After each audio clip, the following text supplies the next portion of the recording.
ሞት ማለት ምን ማለት ነው ወይም ደግሞ ሞት ባይኖር ዓለማችን ምን ይከሰትባታል ወይም ደግሞ እንዴት ያለ ቅርጽ ትይዝ ነበር የሚለው ነገር በቢሆን ዓለም እናነሳለን። በነገራችን ላይ ዓለም ከተፈጠረች እስካሁን ሳይንሱ እንደሚለው ምን ያህል ሰዎች እንደሞቱባት ባይታወቅም እንደ አንትሮፖሎጂስቶቹ ግምት ግን ከ108 ቢሊዮን እስከ 120 ቢሊዮን ህዝብ እስካሁን ባለው ጊዜ ህይወቱ እንዳለፈ ይገመታል። አሁን ላይ ወደ 800 ቢሊዮን ህዝብ አይደል ዓለም ያላት አሁን 8 ቢሊዮን ወደ 8 ቢሊዮን ነው እና እንደዚህ ያህል ሰዎች ሞተውባታል ተብሎ ይታሰባል። እንግዲህ የሰው ልጅ ሳይንስ በሚያስቀምጠው ነው እየሄደን ያለ ነው እና ያው የሰው ልጅ አፈጣጠር ላይ ሃይማኖቱም ሌላ ስለሚል ማለት ነው የሰው ልጅ የኑሮ ጣሪያ ወይም ደግሞ የእድሜ መጠኑ የሚኖርበት ከ25 እስከ 35 ነበር የመጀመሪያው ጊዜያት ላይ ሰው ልጅ በነበረበት ጊዜ ላይ። አሁን ላይ ግን 70-80 አይደለ ከ70 እስከ 80 ባለው ከ60 እስከ 80 ባለው እንደተለያዩ ያጋራቱ ኢኮኖሚያዊ ወይም ደግሞ ምጣኔ ሀብታዊ ሁኔታና የኑሮ ሁኔታ ጋር ተያይዞ የሰው ልጅ የኑሮ ጣሪያው የእድሜ ጣሪያው ይወሰናልና እንደዛ ከ25 እስከ 30 ነበር አሁን ላይ ከ70 እስከ 80 እንደደረሰ ይነገራልና በአለማችን በቀን በየ2 ሰከንዱ ሰዎች ህይወታቸው ያልፋል ወይም ይሞታሉ። ስለዚህ በጣም ብዙ ቁጥር ነው አይደለ ካለው ቁጥር ላይ በርግጥ የሰከንዱ ደግሞ 4 ልጆች ይወለዳሉ የሞቱትን ያክል እየተተካ ነው የሚሄደውና ስለዚህ በየሰዎች ቦታ እየለቀቁ ለአዳዲሶቹ እየሞቱ ቦታ እየለቀቁ ለአዳዲሶቹ እየተው ይሄዳሉ። ይሄ ሞት የምንለው ነገር ግን ባይኖር ዓለማችን ምን አይነት ቅርጽ ይኖራታል የሚለው ዛሬ በቢሆን ዓለም የምናነሳው ጉዳያችን ነው። ከዛ በፊት ግን ሞት በራሱ ምንድነው የሚለውን ብናነሳ ጥሩ አይደል? ልክ ነው ይቀድማል ጥንተ ነገሩ እሱ ነው። ሞት ባይኖር ከማለታችን በፊት ሞት ምንድነው የሚለው ነገር ማንሳት አስፈላጊ ነው። ብዙ አታዮች አሉ። እንደው አንድ ሁለቱን ብቻ በወፍ በረር ለመቃኘት እንሞክራለን። የሰውነታችን ስራ ማቆም ነው። ይሄ ባዮሎጂካል ዲዝ ፊዚካል ዲዝ የምንለው ነገር የሰውነታችን ስራ ማቆም ሳምባህ አየር መተንፈስ ወደ ውጭ መተንፈስ ወደ ውጭ ወደ ውስጥ ነው ማስገባት ማስወጣት ምናምን ሲያቆም ኦርጋኖች ስራ ሲያቆሙ እንደዚህ ባጭሩ ህይወት ሲቋረጥ ማለት ነው። እዚህ ዓለም ላይ የምንኖረው ህይወት ሲቋረጥ የሆነ ሰው ሞተ ይባላል። እሱ ባዮሎጂካል ዲዝ ብዙ አሁን የምናወራውም እሱ ነው። እሱ ባይኖር ይሄ ባዮሎጂካል ዲዝ ባይኖር ምን እንሆናለን ከሚል የቢሆን ዓለም ተነስተን ነው የምናወራው። የብዙ ሰዎችም ደግሞ ምንድነው ልዩነት የሌለው ዕውቀት እሱ ነው። ሁሉም ሰው ይሞታል ሲባል አይምሮ ውስጥ የሚመጣው ሁሉም ሰው በቃ ድርቅ ትላለህ ነፍስና ስጋ የነፍስና የስጋ መለየት ባጭሩ። ከዛ ባሻገር ግን ሞት የሚለው ጽንሰ ሐሳብ በራሱ ከዚህ ከባዮሎጂካል ዲዝ ባለፈ የተሻገሩ ሐሳቦችን የተሸከመ ጽንሰ ሐሳብ ነው። ለምሳሌ ዛሬ ሙትት ብያለሁ ብትል ደክሞኛል እያልክ ሊሆን ይችላል። እንደዚህ በመሳሪነት እንደያገባቡ በቃ ዛሬ ሙትት ብያለሁ ገደለኝ ይሄ ልጅ ምናምን በሳቅ ገደለኝ ልትል ትችላለህ። ሞት ስትል ያ ፊዚካሊ የምትሞተው ሞት ብቻ አይደለም ማለት ነው። ብዙ አይነት ሞቶች አሉ። አንዱ ሞት ይሄ ባዮሎጂካል ዴዝ ነው። ሌላኛው ካልቸራል ወይ ደግሞ ስፒሪቹዋል ዴዝ ደግሞ ይባላል። ነፍስህ ሞተች የምትባለው በሃይማኖት ነፍስህ ከስጋ ስትለይ ብቻ አይደለም። እንደውም ነፍስ ከስጋ መለየትን ሞት የሚሏት ብዙ መለየት ነው። ሞት በራሱ ጥሬ ትርጉሙ ይመስለኛል ካልተሳሳትኩ ግን አረፈ ከዚህ ዓለም ድካም አረፈ ብለው እንደውም የሚያጠይሙት አሉ። ትክክለኛው ሞት እንደውም ለነፍስ ሞቷ ከፈጣሪ መራቋ ነው ይባላል። ስለዚህ አፍተር ላይፍ ያለውን ጉዳይ ሁሉ ያስባሉ ማለት ነው። የሆነ ሰው ሞተ ማለት የሚጠብቀውን ነገር በዛ የሃይማኖት መስመር ውስጥ ሄዶ አቺቭ ማድረግ የሚፈልገው ነገር አለ፣ መድረስ የሚፈልገው ቦታ አለ። እሱን ነገር የሚያጣ ሁሉ ነው ሞተ የሚባለው እንጂ እዚህ ዓለም ላይ ሞት ከማለት እንደውም አንተ ቅድም ስታወራ ነበረ ከመወለድ ጋር የሚያያይዙት ሰዎች አሉ። ልክ በእናት ማህፀን እያለህ ወደዚህ ዓለም ስትመጣ እንደምትወለደው ሁሉ አሁን እዚህ ዓለም ላይ ስትሞት ደግሞ ለሚቀጥለው ዓለም እየተወለድክ ነው ማለት ነው። ከዛ ጋር የሚያነጻጽሩት አሉ። ስለዚህ በሃይማኖት እንዲህ አለ ትንሽ ጠየም ያለ ከባዮሎጂካል ዴዝ ትንሽ ሀገር ያለ ጽንሰ ሐሳቡን በጥልቀት እንድታይ የሚያስገድድ እይታ አለ። እኛ ግን ዛሬ የምናወራው እዚህ ዓለም ላይ ሆነን እንዲህ እየኖርን ባለንበት ሁኔታ ውስጥ ድንገት ሞት ቢቀር ምን ይከሰታል የሚል ጉዳይ አንስተን ስለሆነ የምናወራው ሞር ባዮሎጂካል ዴዙ ላይ ልናተኩር እንችላለን። ምን ሊከሰት ይችላል የሚሉትን ነገሮች በኋላ እናነሳቸው። መልካም። ምናልባት ፍፄ ወደ አንተ ሳልፍ ሞት የሚባለው አንድ ሰው ሞት የሚባለው ምን ሲሆን ነው? ቀደም ሲል እንግዲህ ባዮሎጂካሊ ወይም ደግሞ በስነ ህይወት ሲቋረጥ ነው ልብም መተንፈስ ደምን መርጨት ሲያቆም ነው እያልክ ነበርና ሞት የሚባለው አንድ ሰው ምን ሲሆን ነው? ቅድም አምሽ እንዳለው ሞት አሁን በሁለት ከፍሎ ነው እሱ ያየው። በስጋ መለየት ወይም የነፍስና የስጋ መለየት ራሱ አንድ ሞት ነው። እሱ ማዕከላዊ የትርጉም ማዕከላዊ ነው። ያ ማለት ከሱ በፊትና ከሱ በኋላ ደግሞ ሌሎችም አሉ ማለት ነው የሞት ትርጓሜዎች። ያ ማለት የህሊና ሞት የሚባል አለ። እንደውም ለሁለቱ መንስኤ የሚሆነው የህሊና ሞት ነው። ስለዚህ የመጀመሪያው የህሊና ሞት ነው የሚለው አሉ። ከባዮሎጂካል ዴዝ ባለፈ ደግሞ ያለው የሞት ሞት የሚባል ደግሞ አለ።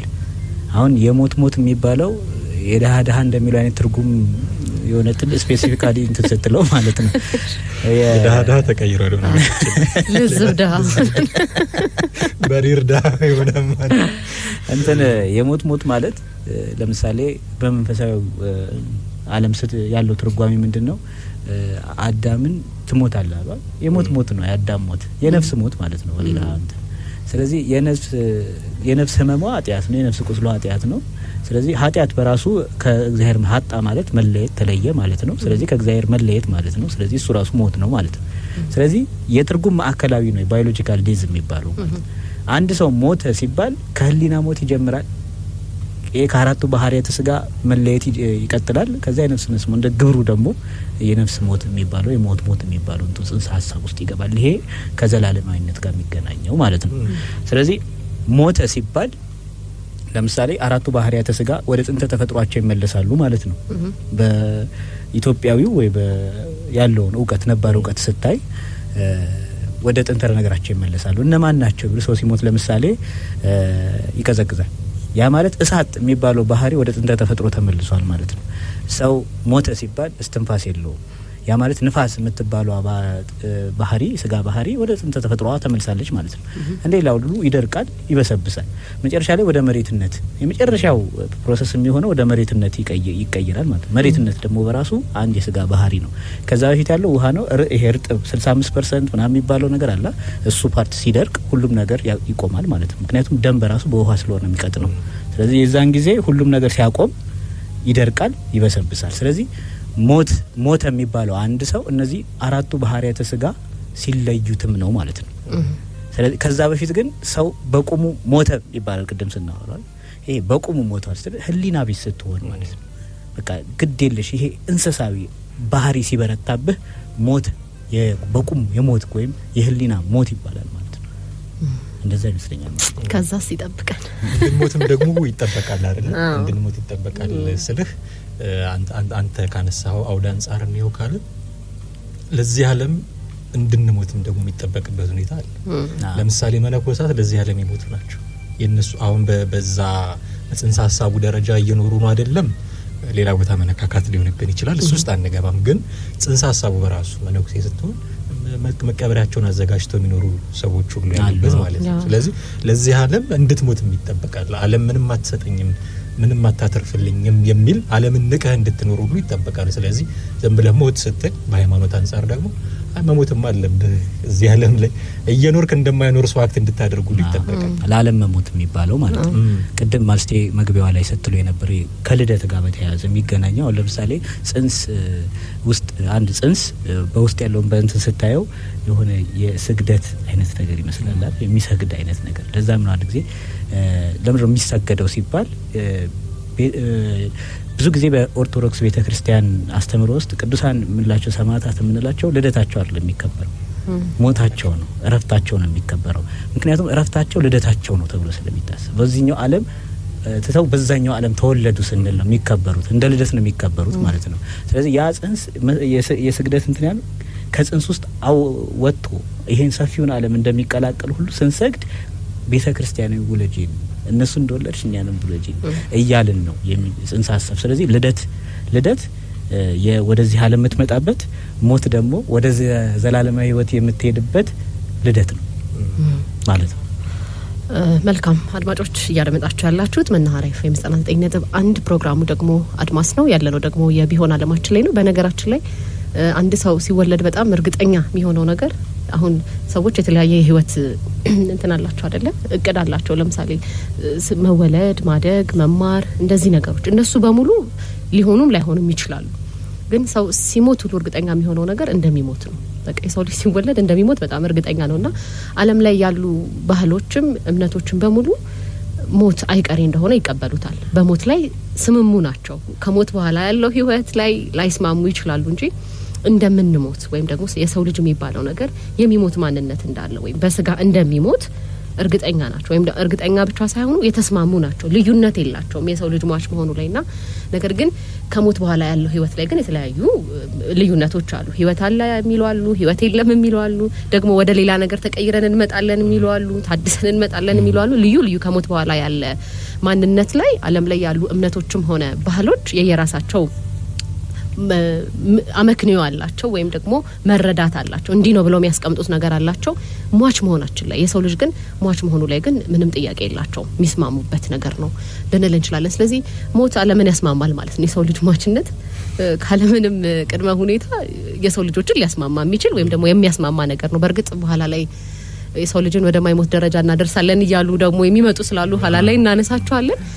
ወደ ሞትን በዚህ ሊያክል መግቢያ ከሰጠን ባንሞት ወይም ደግሞ የሰው ልጅ ከዛሬ በኋላ ሞት የለም ቢባል ዓለም ወዴት አይነት ቅርጽ ትሄዳለች? ወይም ደግሞ ማህበራዊ ህይወታችን፣ ፖለቲካው፣ እያንዳንዱ ነገር ላይ ምን አይነት ለውጦች ሊኖሩ ይችላሉ የሚለውን ነገር እንመልከት እስቲ።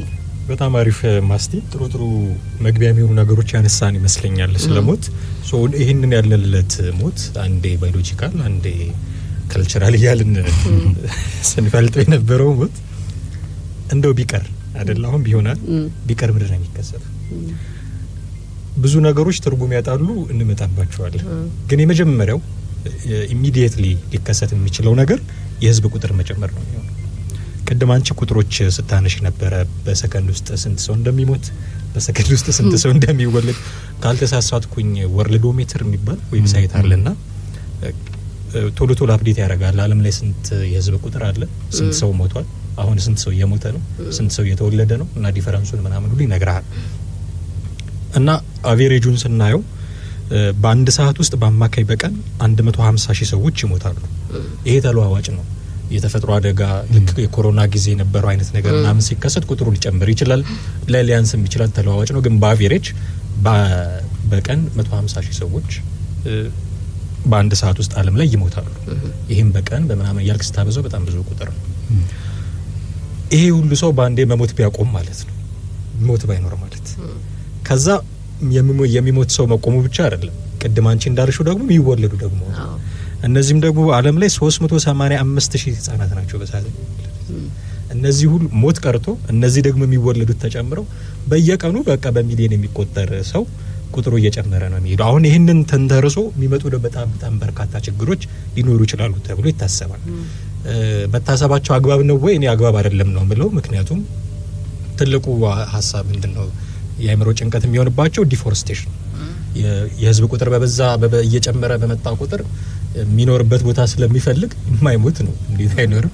የሚኖርበት ቦታ ስለሚፈልግ የተለያዩ ደኖችን ያጠፋል ምናምን። ይሄ ስነ ምህዳሯን የዓለምን ሊያበላሻት ይችላል ተብሎ ይሰጋል። ከጤና ጥበቃ አንጻር በጣም ብዙ ቻሌንጆች ሊኖሩ ይችላሉ ተብሎ ይሰጋል። ኮምፒቲሽን ይኖራል፣ ፉክክር ለስራ። አሁን እነዚህ ሊኖሩ ይችላሉ ተብሎ የሚገመቱ ስጋቶች ናቸው። በኢኮኖሚም ደረጃ አንስቴብል ትሆናለች ዓለም ተብሎ ይሰጋል። ግን ይሄ ነገር ይፈጠራል ወይ? በእርግጥ አንስቴብል እንሆናለን ወይ? በኢኮኖሚ ጤናስ ያሳስበናል ወይ? ምክንያቱም አፍተሮል ማንሞት ነን ብለን የተነሳ ነው። ሞት ከሌለ ዝም ብለህ መኖር ብቻ ከሆነ አሁን የሰው ልጅ ይበላል፣ ይጠጣል። ለመኖር ነው የሚበላው፣ ለመኖር ነው የሚጠጣው። የሚበላትን የሚጠጣትን ለማግኘት ደግሞ ይሰራል። ግን አትሞትም፣ በቃ ካሁን በኋላ ማትሞት ነህ ካልከው ለምን ይሰራል? አይሰራም። የኢኮኖሚ ጉዳይ ኢሹ ላይሆንበት ይችላል። የጤና ጉዳይ ኢሹ ላይሆንበት ይችላል። አንተ ጤናህ ላይ ላትታመም ሁሉ ትችላለህ። ብትታመምም ደግሞ እንደማትሞት ስለምታውቅ ሆስፒታል ልትሄድ አትችልም። ስለዚህ ሆስፒታል አያስፈልግም ማለት ነው። ጦርነት፣ አሁን ብዙ ሰዎች የቦታ ጥበት ሊኖር ስለሚችል በዛ ግጭት ይነሳል ምናምን። ጦርነት ሁሉን የሚቆም ነው የሚመስለኝ። ምክንያቱም ጦርነትም እኮ አንዳንዴ ሊኖር የሚችለው የመኖር ስጋት ስላለብህ ነው። የሆነ አካል የሆነ ነገር አድርጎኝ አጥቅቶኝ አገሬ እንደዚህ ሆነ እኔም ኢኮኖሚካሊ እንደዚህ ሆኜ ሰላም አጥቼ እሞታለሁ የሚል ስጋት ስላለህ ነው አንድም ጦርነት ውስጥ የምትገባው። አትሞትም ተባልክ ለምን ትዋጋለህ? የምትፈራው ነገር ሁሉ አይኖርም። ዝም ብለህ እንደው ኑሮ ሁሉ በዘፈቀደ መኖር ሁሉ ሊመስለኝ ይችላል። ሃይማኖታዊ ጉዳዮች ትርጉም አልባ ይሆናሉ። ከሞት በኋላ ህይወት አለ ብለው ይሰብኩ የነበሩ በብዙ ሚሊዮን የሚቆጠር ተከታይ ያላቸው ሃይማኖቶች ኦቨርናይት ትርጉም አልባ ይሆናሉ። ምክንያቱም አትሞትም። የሃይማኖቱ አስፈላጊነቱ እዚህ ምድር ላይ አይደለም፣ ይሄ ምድር መዘጋጃ ነው ብሎ ነው የሚያስተምሩህ። ልክ በማህፀን ሆነህ እዚህ ምድር ላይ ለመኖር የሚያስፈልጉህን እጅና እግር እንደምታበጃጅ ሁሉ አሁን እዚህ ምድር ላይ የምታደርጋቸው ነገሮች በሙሉ ለሚቀጥለው ህይወት መዘጋጃ ናቸው ብሎ ነው የሚያስቡት። ስለዚህ የማትሞት ከሆነ የሚቀጥለው አልምት የለም፣ የሚቀጥለው ህይወት የለም። ስለዚህ የሃይማኖት ጉዳዮች በጣም ትርጉም አልባ ይሆናሉ። ሳይንስ፣ የፍልስፍና አስተሳሰቦች እነዚህ ሁሉ ኦቨርናይት ትርጉም አልባ ሆኖ የሚያድሩ ነው የሚመስለኝ። እኔ ማስቲ ይቅርታነ አሁን እናንተ አማህም ካነሳው ሀሳብ አይደለም እኔ ያሰብኩት ማለት ነው። ማለት አንድ ነገር ሳይድ ኢፌክት አለው፣ መጥፎ ጎን አለው ባይ ግን ጥሩ መልካም የምንላቸው እድሎች ደግሞ ይዞር ሊመጣ ይችላል። ለምሳሌ አሁን ሃይማኖቶች የምናጣቸው ሙያዎች አሉ ብለናል አይደል? አሁን ለምሳሌ የሕክምና ሙያ ሞት ስለሌለ ነው ወይ? አሁን ሰው የሚታመመው ሞት ስላለ ነው ወይ? አሁን የምንቀረው ነጥለን አውጥተን እኮ ሞትን ነው የምናስቀረው አይደል? ሌሎቹ እንዳሉና ሰው ሊታመም ይችላል ግን አይሞትም ነው ሀሳቡ። ጦርነት ይኖራል ግን አይሞትም። አሁን የሚያጋድላቸው ጦርነት የሚቀሰቀሰው በምንድን ነው? በሪሶርስ ጉዳይ ነው አይደል? ያ ሪሶርስ እጥረት ይፈጠራል። አዎ ግን ሪሶርስ አጥሮ ነው ወይ ሌላ ጉዳይ ነው። አሁን ሪሶርስ ያጠረው የሰው ልጅ አእምሮ ውስጥ ነው። አይ የስግብግብነት፣ የራስ ሰልፊሽነት፣ ይሄ ኢንዲቪጁዋሊዝም፣ የካፒታሊዝም ምናምን ምንለው ነገር እነዚህ ነገሮች እያለማመደን ስለመጣ አሁን ራሱ ቤት ውስጥ ማዕድ ስንቀርብ እኮ ግዛታችንን አስከብረን ነው ድንበር ብለህ ታሰብራለህ አይደል? አእምሮ ውስጥ ነው እንጂ ይበቃል ማለት ነው እኮ ያ ነገር። ስለዚህ ሪሶርስ ነው እንትን የሚለው ግን ይሄ ከሃይማኖት አንጻር ሰው አሁን ዘላለማዊነትን ለመስበክ ራሱ ዘላለማዊነት ቢሆንስ ራሱ ሞት የለም ማለት እኮ ዘላለማዊነት ማለት እኮ አይደል? አልሞተም ማለት ዘላለማዊ ማለት እኮ ያው ነው ማለት እኮ ነው። ስለዚህ ወደዛ ዓለም የምናፍቀው ነው እዚህ ቢሆንስ እነሱ የሚሰብኩት ግን እዚህ አልነበረማ እኮ ሺፍት ያደርጋል ነው። አሁን ያስተምሮ ሺፍት ይመጣል ማለት ነው።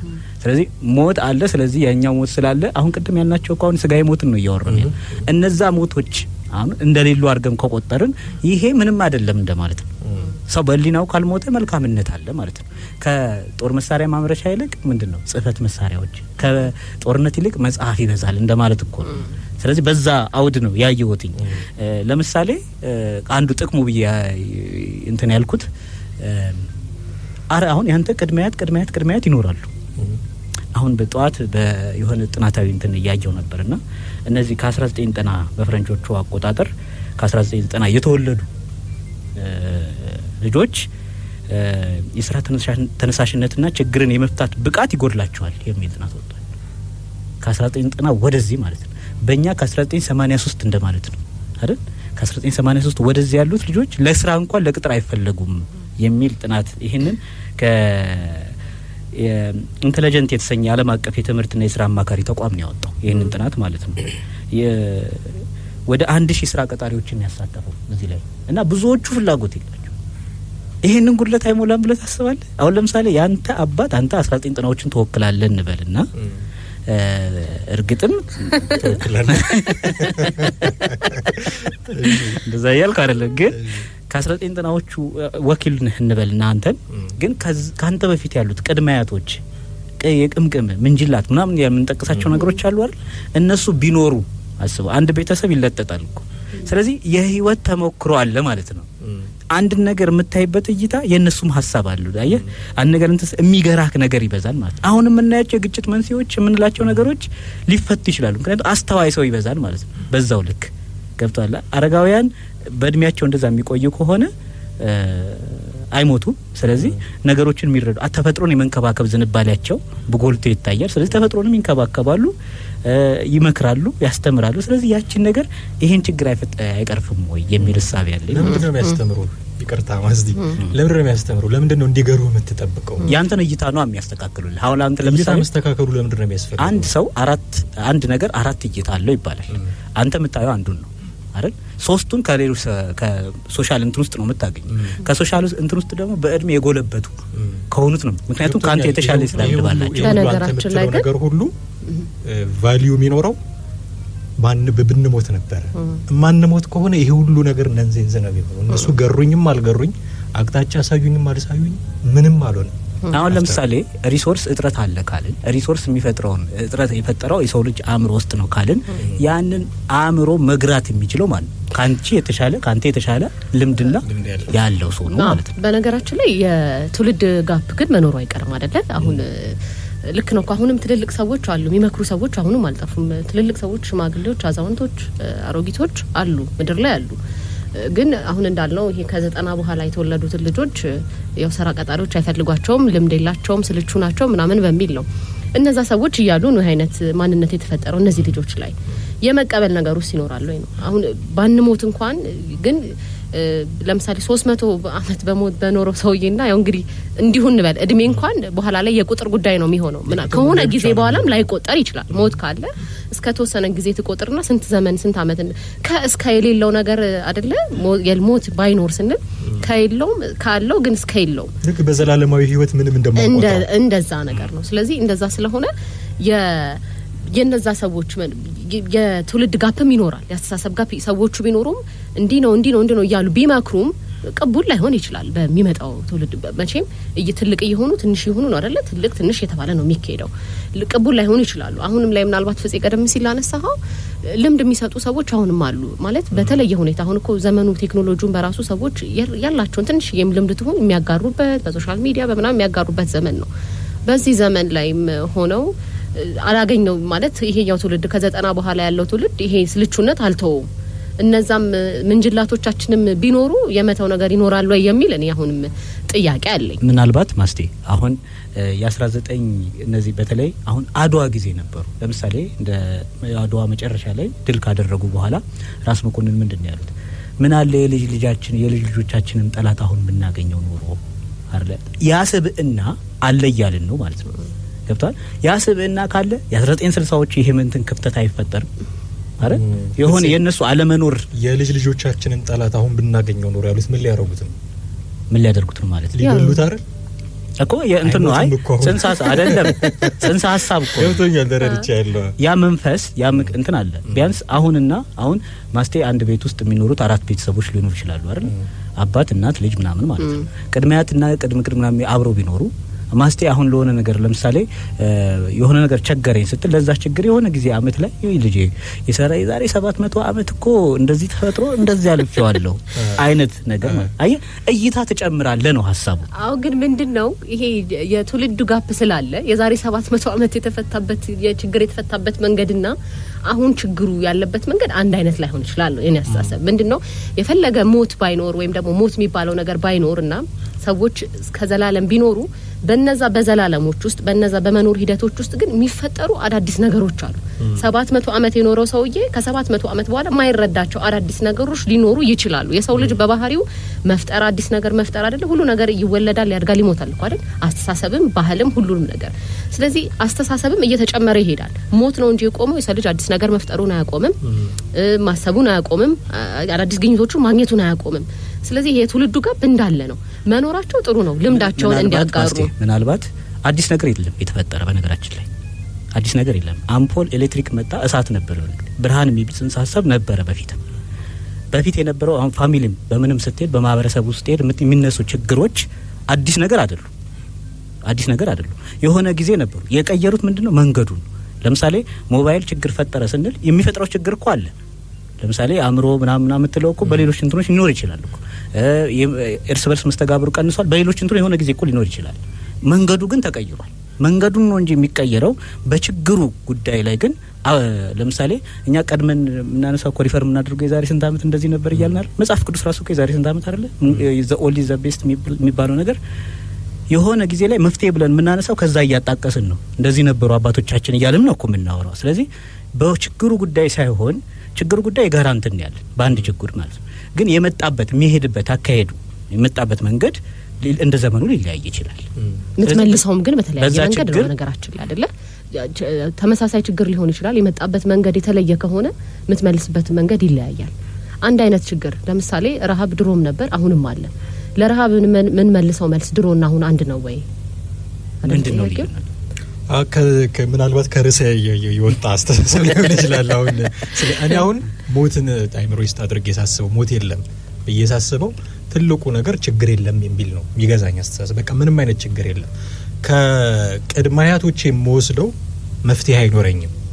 የፈለገ አይነት ችግር ገጥሟቸው እንደፈለገው አድርገው ቢያልፉት ከነሱ መወስዱ የመፍትሄ ሀሳብ የለኝም። ምክንያቱም እዚህ ዓለም ላይ የምናደርጋቸው እያንዳንዱ ጥረት ተደምሮ ቢሰፋ የቻልነውን ያክል ጥረን የምናደርገው ህይወታችንን በተወሰነ አቅም ለማቆየት ነው፣ አቅማችን እስከፈቀደ ድረስ። ያንን ማድረግ ከቻልን ግን ማንሞት ከሆነ በቃ ኢሞርታል መሆናችንን ካወቅን ምንድነው ችግሩ? ስለ ሪሶርስ ስታነሱ ነበር። ሪሶርስ ቢበዛ ቢያጥር ምን ያደርገኛል? ምን ይፈጥርብኛል? አፍተር ኦል እኮ አልሞትም። ስለዚህ ምንም ችግር አይኖርም ብያስባለሁ። ጦርነቱ በነገራችን ላይ ምናልባት እኔ እዚህ ጋር ከማህመለየው ችግሮች ይኖራሉ፣ ግን ችግሩን የምንችልበት መጠን ይለያያል። ለምሳሌ በሽታ አለ፣ ትማቀቃለህ፣ ትድናለህ፣ አትሞትም ነው ነገርየው። ወይ እየታመምክ ዘላለምህን ትኖራለህ ወይ ግን ትድናለህ ማለት ነው፣ ግን አትሞትም። ለምሳሌ ጦርነት ይቀራል ብዬ አላስብም፣ ግን ጦርነት ያሸናፊነት ልኬቱ ግን መለኪያችን ሌላ ይሆናል። ለምሳሌ ትጋደላለህ፣ ትታኮሳለህ ምናምን ቤትህ ገብተህ አገግመህ ትወጣለህ። ከዛ ግን ምንድነው የጦርነቱ አሸናፊ ግን የሚለይበት መንገድ ሌላ ይሆናል። አሁን እኮ ጦርነት አሸናፊ ምንላቸው በገደሉት መጠን አይደል? ገድለው ድል ባደረጉት ልክ ነው አይደል? ጦርነት አሁን መግደላቸውን አስቀረንላቸው። መግደል ይቀራል፣ ግን ጦርነት አሸናፊ የሚባለው አካል ግን ሌላ የማሸነፊያ ግን መንገድ ይኖረዋል ማለት ነው። ጦርነትን አሸነፈ የምንለው አካል ሌላ መንገድ ይኖራል ማለት ሌላ ጦርነትን የምናይበት ሌላ ይሆናል። ሌላው ምናልባት ሞት ከሌለ የግድያ ወንጀል የሚባል ነገር አይኖርም። ይሄ ጄኖሳይድ ምንድነው አይደለ? የጅምላ ጭፍጨፋ ከግድያ ጋር የተያዘ ወንጀል አይኖርም። ለምሳሌ ሰው ላይ ጉዳት ልታደርስ፣ አካሉ ላይ ጉዳት ልታደርስ ትችላለህ እንጂ ልትገለው አትችልም። ሌላው ቀርቶ ራስን ማጥፋት የሚባል ነገርም አይኖርም ሞት ከሌለ። የሞት ቅጣትም አይኖርም። እና ሞት ባለመኖሩ ምክንያት ቀደም ሲል ሕክምና ምናምን ላይኖር ይችላል አላችሁ እናንተ። ሕክምናው ይኖራል ግን ያው ትድናለህ። ለመዳን ነው ከሚሰማህ ህመም ለመዳን ትታከማለህ፣ ግን አትሞትም ነው። ምናልባት ግን በራሱ መንገድም ትድናለህ ማለት ባትታከምም ልትድን ትችላለህ ወደሚል ነገር ሊያመጣን ይችላል። ግን የሰው ልጅ ደግሞ ቶሎ የማገገም ፍላጎት አለው። ለችግሮቹ መፍትሄ የሚፈልግ ማንነት አለን አይደል? እናስባለን አይደል? ስለዚህ መፍትሄ ወደሚፈልግ ህክምናዎቹ ሊኖሩ ይችላሉ። ባይሆን የሬሳ ሳጥን ሻጭ የቀብር አስፈጻሚ እንደዚህ ምንላቸው አይነት ከሞት ጋር የተያዙ 40 ላይ ምናምን ኬተሪንግ ምናምን የሚያቀርቡ ሰዎች ላይኖሩ ይችላሉ እንጂ ስላሴ የሚቀበሩ ታዋቂ ሰዎች አይኖሩም። አዎ ምናልባት የመቃብር ቦታዎች ታረስባቸው ይሆናል፣ ምርት የሚመረትባቸው። አሁን ላይ በጣም እኮ በየጊዜው አይደለ በየ7 አመቱ ያስነሳሉ የዘላቂ ማረፊያ የሚባሉ ቦታዎችና ምናልባት ቢለኩ ቢሰፈሩ ዓለም ላይ ያሉ ዘላቂ ማረፊያ ቦታዎች በጣም ብዙ ሄክታር ቦታዎችን ይዛሉ፣ እኛም ሀገር እንኳን። ስለዚህ ቦታም ለመቃብር ብቻ ቦታ ሳይሆን ሌላ ስራ ይኖራቸዋል። እነዛ ስፍራዎች ሌላ ስራ ይኖራቸዋል ማለት ነው። ሌላው ምናልባት የእድሜ ነገር የቁጥር ነገር ይሆናል ብዬ አስባለሁ። በቃ እስከ ዘላለም ነው የምትኖረው፣ ሞት የለም። ስለዚህ አረጀች 21 ማልፍ ሴቶች አይኖሩ። አረጀች ይባላል።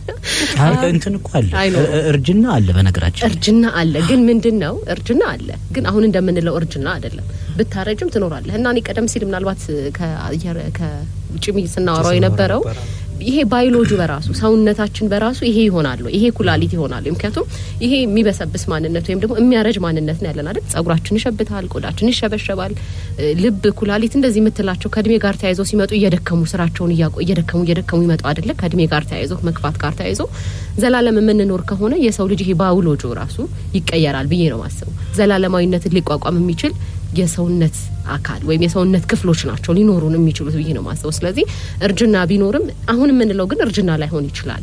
ምናልባት በተፈጥሮ ምንታደስበት መንገድ ሊኖር ይችላል፣ አንደኛው ነገር ነው። ከዛ ውጪ ግን ይሄ አሁን ያለው ሰውነታችን ዘላለማዊ የሚሆን አይደለም፣ ወይም ደግሞ ዘላለማዊነትን የሚቋቋም አይደለም። ሌላ አይነት ግን የተፈጥሮ ጠባይ ሊኖረው ይችላል ብዬ አስባለሁኝ። ከዛ ውጪ ግን ምናልባት በዓለም ላይ በጣም የምናነሳቸው ነገሮች አሉ አይደል? ይሄ ካስተምሮ ጋር የተያያዘ ከሃይማኖቶች ጋር በተያያዘ ከሞት በኋላ ያለ ህይወት ላይ ብዙ ሃይማኖቶች ያተኩራሉ። አይ ለምድሩ አትጨነቁ፣ ሞትን አትፍሩ፣ እንደውም ኃጢአትን ፍሩ ምናምን እያሉ የሚያስተምሩ ሃይማኖቶችም አሉ አይደል? አብዛኛው ሃይማኖት እንደዛ ያስተምራል አይደል? ስለዚህ እንደዚህ አይነት አስተምሮች በብዛት ይቀራሉ። እንደዚህ የሚባል ነገር አይኖርም ማለት ነው። ከዛ ውጪ ግን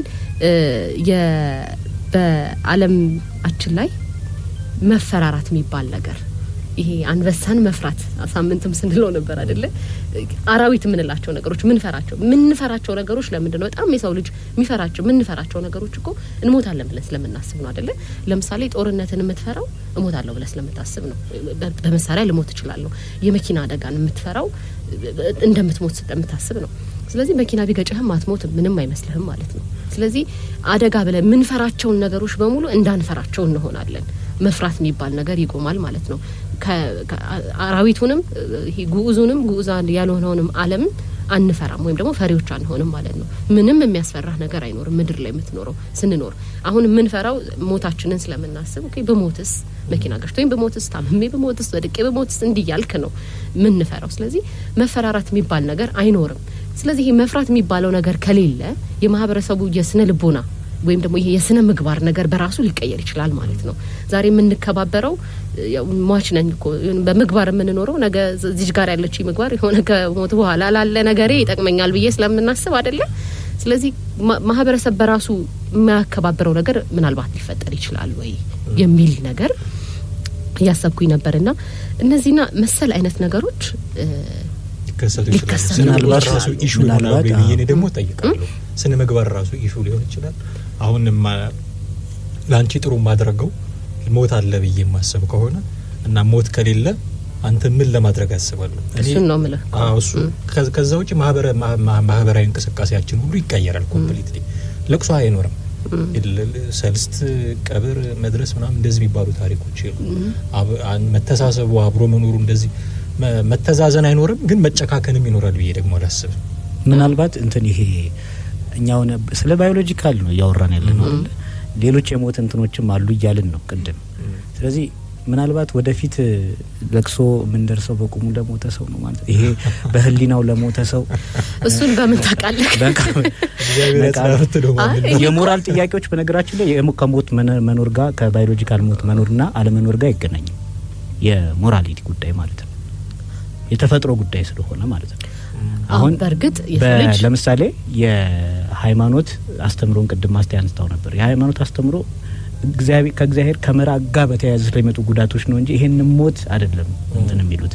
የምታጣው ዘላለማዊ የሞት ቅድም ያለውን ነው። ስለዛ ነው አሁን ከእግዚአብሔር ኃጢአት ማለት ከእግዚአብሔር መለየት ነው ካልን ከእግዚአብሔር መለየት የሚያመጣው ጉዳቶች አሉ። ስለዚህ ያን እንዳይሆን ከሞት ኃጢአትን ፍሩ ሞትን አትፍሩ የተባለው ለዛ ነው ማለት ነው። ስለዚህ ይሄኛው ባዮሎጂካሉ ከሞራሊቲ ጉዳይ የሚገናኝ የሰው ልጅ የራሱ ባህሪ ስላለው የተፈጥሯዊ ባህሪ ስላለው ይሄ ጋድ ስፖት የሚባለው አለ አይደል? ፈሪሃ እግዚአብሔር የሚባለው እሱም ራሱ ገበርን ያደርጋል። ነገሮች እንዳሉ ነው የሚቀጥሉት። አሁን ሞትን ብቻ ነው ነጥለን የምናወጣው። ከሞትም ባዮሎጂካል ሞትን ነው ነጥለን የምናወጣው ነው። በነገራችን ላይ በሃይማኖቱ እኮ ካነሳን ልንኖር ከክርስቶስ ጋር እናፍቃለን እንደዚህ እንኳን ይላሉ አይደለ? ሞትን ሚናፍቁ እንኳን አሉ። መሞታቸውን ሚናፍቁ ወደ አምላካቸው ለመሄድ ሚናፍቁ አካላት አሉና ሞትን ስናይ እንደው በሃይማኖቱ ስናይ ሞት የሚናፈቅ ነገር ነው። በሃይማኖት የበረቱቱ እንግዲህ እንደሚያስተምሩት እንደስናይም በቃ ወደ አምላካቸው ለመሄድ እንደሚፋጠኑ እንደሚጓጉ ነው የሚያሳየውና ያው እኛ ደግሞ ባይኖር ይያልን ነው ዛሬ